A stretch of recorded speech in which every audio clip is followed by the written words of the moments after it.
आपने अक्सर सुना होगा और ये कह तो लोगों को देखा भी होगा, जब कोई व्यक्ति इस संसार की यात्रा समाप्त कर चला जाता है, यानी पृथ्वी की जो जीवन था, चाहे किसी भी कारणवश, चाहे बुढ़ापे में जाके या किसी बीमारी के द्वारा, वो इस संसार की यात्रा समाप्त कर देता है और दूसरी यात्रा के लिए, अनंत यात्रा के लिए वो निकल पड़ता है।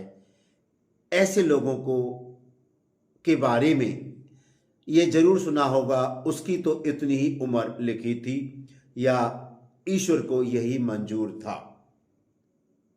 हम सब ने सुना है, जब किसी व्यक्ति की ये यात्रा समाप्त होती है तो उनको अंतिम विदाई देने के लिए सब लोग चाहते हैं। आपको भी मौका मिला होगा, मुझे भी मौका मिला, जाते हैं और लोगों को यह कहते हुए सुना होगा उसकी तो इतनी उम्र थी।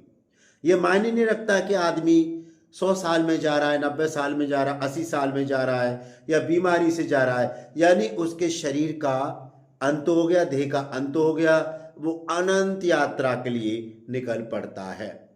तो हम पृथ्वी के लोग, पृथ्वी के वासी ये सब बोलते उसकी तो इतनी लिखी थी।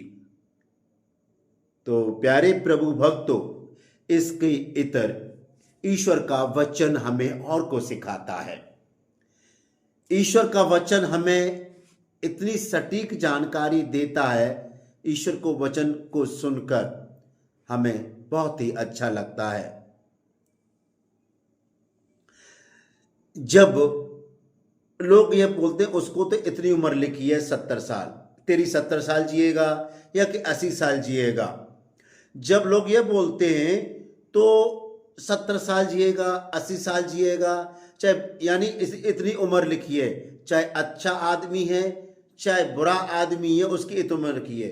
तो ऐसे कहा जाता है यदि कोई दुष्ट आदमी है और उसकी 70 साल रखी है या 80 साल उम्र रखी है, तो उसे तो उतना जीना है, तो वो धार्मिकता नहीं तो दिखा सकता। उसे पता है मुझे इतना जीना है, उससे पहले मैं मरूंगा नहीं, तो मैं क्या करूंगा अच्छे कार्य करके।